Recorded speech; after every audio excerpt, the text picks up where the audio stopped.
మిల్లర్ల అధికారుల ఉదాసీనతతో ప్రభుత్వానికి కోట్ల రూపాయల నష్టం వాటిల్లే ప్రమాదం ఏర్పడింది. ఏకంగా 1,00,000 మెట్రిక్ టన్నుల ధాన్యం రంగుమారింది. శ్రీకాకుళం, విజయనగరం జిల్లాలో జరిగిన ఈ వ్యవహారం ఇప్పుడు పౌర సరఫరాల శాఖకు తలనొప్పిగా తయారైంది. రంగుమారిన ధాన్యాన్ని భారత ఆహార సంస్థ నిరాకరించగా పౌర సరఫరాల సంస్థకు 155 కోట్ల మేర నష్టం వాటిల్లనుంది. నష్ట నివారణ సహా బాధ్యులపై చర్యలకు ప్రభుత్వం సిద్ధమవుతోంది. పౌర సరఫరాల శాఖ మంత్రి ప్రత్తిపాటి పుల్లారావు విజయవాడలో నిర్వహించిన సమీక్షలో బియ్యం రంగు మారిన అంశంపై సుదీర్ఘంగా చర్చ జరిగింది. కొంతమంది నిర్లక్ష్యం కారణంగా ప్రభుత్వానికి కోట్ల రూపాయల నష్టం వాటిల్లే పరిస్థితి ఏర్పడటమే ఇందుకు కారణం. గత ఖరీఫ్లో శ్రీకాకుళం, విజయనగరం జిల్లాల నుంచి 100 మెట్రిక్ టన్నుల ధాన్యాన్ని కొనుగోలు చేసి మిల్లర్లకు అందజేశారు.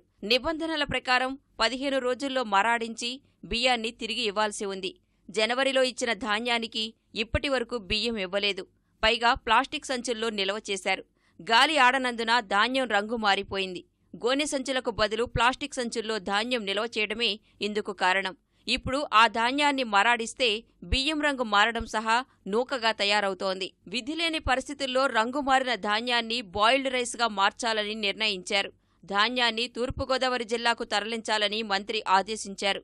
అనంతరం బాయిల్డ్ రైస్ను భారత ఆహార సంస్థకు అప్పగించాలని భావిస్తున్నారు. నాణ్యమైన బియ్యానికి బాయిల్డ్ రైస్కు ధరలో వ్యత్యాసముంటుంది. ఇప్పుడు ఆ నష్టాన్ని మిల్లర్లే భరించాల్సి ఉంటుందని అధికారులు చెబుతున్నారు. శ్రీకాకుళం, విజయనగరంలో ఏదైతే హెచ్డిపి బ్యాగ్స్ వాడారో దానివల్ల క్వాలిటీ డ్యామేజ్ అయింది. Beyond the rules, beyond the guide lines వాళ్ళు నెగ్లెక్ట్ చేయటం వల్ల, నిర్లక్ష్యం వల్ల అన్నదానటువంటిది చూస్తే హెచ్డిపి బ్యాగ్స్ వాడినందువలన రైసు డ్యామేజ్ అవ్వడం జరుగుతూ ఉంది. దానివల్ల ఫుడ్ కార్పొరేషన్ వాళ్ళు మేము తీసుకోమనేటువంటి దాంతో ఈ రోజున అక్కడ ఉన్నటువంటి ప్యాడీని ఈస్ట్ గోదావరి షిఫ్ట్ చేసి బాయిల్డ్ చేసి ఇవ్వాలనేటువంటిది ఒక డెసిషన్ తీసుకున్నాం. ఎందుకంటే ఎఫ్ఏక్యూ టెస్ట్ చేసి తీసుకున్నటువంటి మిల్స్ రైస్ కూడా ఇవ్వాలి. ఎఫ్ఏక్యూ టెస్ట్ చేసిన తర్వాత ఈరోజు మేము ఎఫ్ఏక్యూ ప్రకారం మేము ఇవ్వలేము అంటే అది రైస్ మిల్లర్ బాధ్యత అవుతుంది. కాబట్టి concerned officers, concerned millers responsibility చేస్తూ ఈరోజు అక్కడ ఉన్నటువంటి ప్యాడీ మొత్తాన్ని కూడా ఈస్ట్ గోదావరికి షిఫ్ట్ చేసి బాయిల్డ్ చేసి ఎఫ్సీఐకి ఇవ్వాలని ఒక డెసిషన్ తీసుకున్నాం. ఫార్మర్స్ దగ్గర నుంచి కొన్న ప్యాడీని గోనె సంచుల్లో నార్మల్గా ఇవ్వాలి ప్యాడీని. బట్ హెచ్డిపి బ్యాగ్లో ప్యాక్ చేసి ఇది ఖరీఫ్ సంబంధించి 3-4 నెలలు రైస్ మిల్స్లో పడి ఉన్నాయి అవి. సో దానివల్ల క్వాలిటీ ఎఫెక్ట్ అయ్యి ఆబ్వియస్లీ రైస్ కన్వర్షన్ అయిన తర్వాత కొంత క్వాలిటీ పారామీటర్స్ పర్టికులర్లీ రిఫ్రాక్షన్ అవి తగ్గడం వల్ల ఎఫ్సిఐ రిజెక్ట్ చేయడం మొదలుపెట్టింది.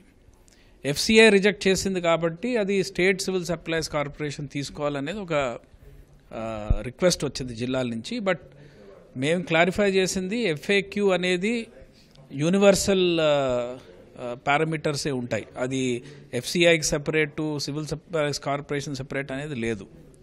ఎవరు దీనికి ఈ క్వాలిటీ పడిపోవడానికి హెచ్డిపి బ్యాగ్స్లో తీసుకురావడానికి గల ఎవరైతే బాధ్యులు ఉన్నారో అది పీపీసీ ప్లస్ రైస్ మిల్లర్ బాధ్యత తీసుకోవాలి.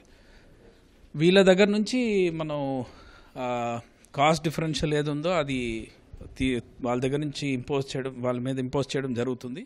ఈ వ్యవహారంలో ఉదాసీనంగా వ్యవహరించిన అధికారులపైన చర్యలు తీసుకోనున్నారు. ధాన్యాన్ని పరిశీలించేందుకు ఉన్నతాధికారులు, నిపుణులు శ్రీకాకుళం, విజయనగరం జిల్లాలకు వెళ్లనున్నారు.